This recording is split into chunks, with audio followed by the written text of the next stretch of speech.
दोस्तों नमस्कार, मैं राम सूरत यादव आज बताना चाहता हूं कि कर्नाटक के चुनाव की इतनी बड़ी हार से एक तरीके से बीजेपी को अंदर तक झकझोर के रख दिया है। अब बीजेपी को ही नहीं बल्कि आरएसएस भी एकदम चिंतन मंथन में अंदर ही अंदर एकदम चिंतन मंथन करने लगा है। इतनी बड़ी हार जो है बीजेपी की कर्नाटक में कैसे हुई, आप सोच नहीं सकते हैं कि कर्नाटक की हार से पूरी बीजेपी एक तरीके से असहज हो गई है। आप कल्पना कीजिए कि अंदर ही अंदर एक तरीके से बीजेपी में बहुत सारी बातें इस समय उठ रही हैं और बातें तो यहां तक उठ रही हैं कि आने वाले समय में प्रधानमंत्री का चेहरा जो है 2024 में न रहे, प्रधानमंत्री के चेहरे के नाम पर चुनाव न लड़ा जाए। ऐसा हम इसलिए कह रहे हैं कि प्रधानमंत्री के चेहरे को ही एक तरीके से कर्नाटक चुनाव में कर्नाटक की जनता के द्वारा नकार दिया गया और इतना ज्यादा प्रधानमंत्री ताकत वहां झोंके थे और पूरी अपनी ताकत लगा दिया था कि किसी भी कीमत पर कर्नाटक चुनाव को जीतना है। आपने यह भी देखा है कि पूरे चुनाव प्रचार को एक तरीके से प्रधानमंत्री अपने हाथ में ले लिया था और प्रधानमंत्री अमित शाह एवं जेपी नड्डा अपनी पूरी ताकत झोंक दिया था कि किसी भी कीमत पर कर्नाटक चुनाव को हारना नहीं है। लेकिन आपने देखा कि कर्नाटक में हार ही नहीं बल्कि इतनी बड़ी हार मिली जिससे पूरी बीजेपी अंदर ही अंदर एकदम झकझोर दी गई है और खासकर आरएसएस भी मंथन चिंतन में लग गया है कि इतनी बड़ी हार कैसे हुई है। और अब जो विशेष सूत्रों से या जो खबर मिल रही है या जो खबर चल रही है अंदर ही अंदर खाने, वह यही चल रही है कि अगर कर्नाटक की जनता इस तरीके से प्रधानमंत्री के चेहरे को नकारा और प्रधानमंत्री अपने नाम पर चुनाव में वोट मांगा और उसके बावजूद वहां की जनता जो है प्रधानमंत्री को वोट नहीं दिया और इतनी बड़ी हार दे दिया जो 35 साल में किसी पार्टी को नहीं मिली थी, और कांग्रेस को इतनी बड़ी जीत दे दिया जो 35 साल में किसी पार्टी को इतनी बड़ी जीत नहीं मिली थी। और आपने देखा था कि प्रधानमंत्री लगभग 20 रैलियां किए और 6 रोड शो किया और इस तरीके से प्रचार किया कि आप कल्पना कीजिए कि बजरंग दल एक संगठन है, मतलब बीजेपी के सपोर्टर है और आरएसएस का संगठन है, और बजरंग दल को एक तरीके से बजरंग बली से जोड़ा गया, मतलब तुष्टीकरण की वह सारी हदें पार कर दी गई जिससे कि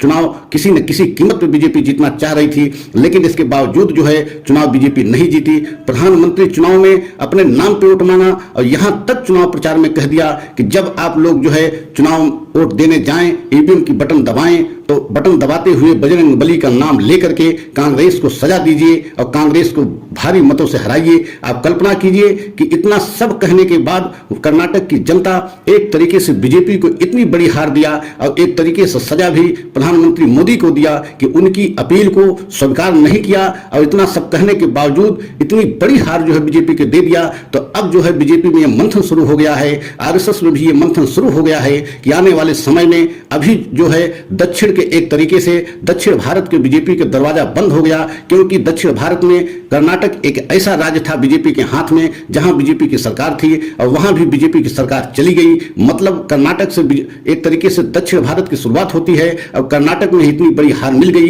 और आने वाले समय में जो स्थिति देखी जा रही है या जो माहौल बना है उसके हिसाब से छत्तीसगढ़, राजस्थान एवं मध्य प्रदेश में 3-4 महीने में चुनाव होने हैं, तो वहां की भी एक तरीके से स्थिति एकदम बीजेपी के पक्ष में दिखाई नहीं पड़ रही है। और यही वजह है कि अब जो मंथन शुरू हो गया है उसमें यही मंथन शुरू हो गया है कि आने वाले समय में अगर जो है प्रधानमंत्री के चेहरे पे वोट मांगी जाती है या प्रधानमंत्री के चेहरे को आगे किया जाता है तो कर्नाटक जैसा अगर हश्र हुआ तो आने वाले समय में बीजेपी की बहुत मुश्किल बढ़ जाएगी। और यही वजह है कि अब प्रधानमंत्री के चेहरे को लेकर के आरएसएस में एवं बीजेपी में ही यह मंथन शुरू हो गया है कि प्रधानमंत्री के चेहरा आगे लेके चला जाए या उनके नाम पे जो वोट मांगा जाए या न मांगा जाए, क्योंकि कर्नाटक की जनता एक बहुत बड़ा संदेश दे दिया। आपने देखा है कि जिस तरीके से कर्नाटक की जनता राहुल गांधी की बातों पर विश्वास किया एवं कांग्रेस के बातों पर विश्वास किया, कांग्रेस के घोषणा पत्र पर विश्वास किया, और राहुल गांधी भारत जोड़ो यात्रा में जब निकले थे तो लगभग 22 दिन जो है कर्नाटक में समय दिया था। अब पूरे कर्नाटक में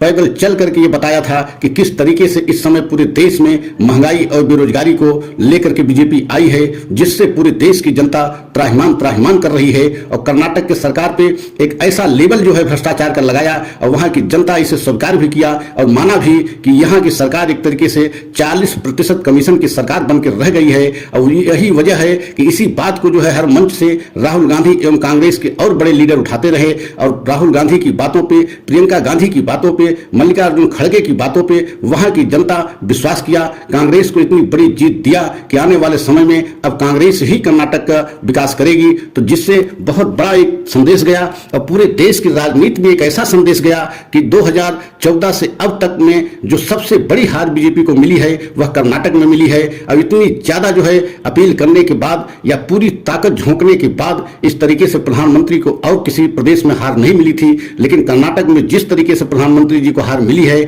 उससे पूरे देश में एक अलग संदेश चला गया और यह माना जाने लगा कि आने वाले समय में एक तरीके से बीजेपी के लिए मुश्किल और बढ़ेगी, क्योंकि जिस तरीके से पूरी ताकत लगाने के बाद भी प्रधानमंत्री मोदी जी जो है कर्नाटक को नहीं जीत पाए, तो आने वाले समय में मुश्किल बीजेपी के लिए और बढ़ना तय है। इसी बीच में जो सबसे बड़ी खबर आ रही है वह खबर यह आ रही है योगी आदित्यनाथ को लेकर के, जो उत्तर प्रदेश के मुख्यमंत्री हैं, और नितिन गडकरी जो केंद्रीय सड़क परिवहन मंत्री हैं, इनको लेकर के, क्योंकि ये दोनों बहुत बड़े नेता के साथ साथ आरएसएस के बहुत नजदीकी हैं, तो कहीं ऐसा न हो कि 2024 में इनमें किसी एक नाम पे जो है मुहर लगे। जैसा कि कहा जा रहा है नितिन गडकरी इस समय बहुत बड़े कद के नेता माने जाते हैं, खासकर आरएसएस के से उनकी बहुत नजदीकी है और महाराष्ट्र के बहुत बड़े कद के नेता हैं और उनकी महाराष्ट्र में बहुत ज्यादा जो है जनता में पकड़ भी है। आप कल्पना कीजिए कि नितिन गडकरी को लेकर के, उनके कामों को लेकर के, उनके मंत्रालय को लेकर के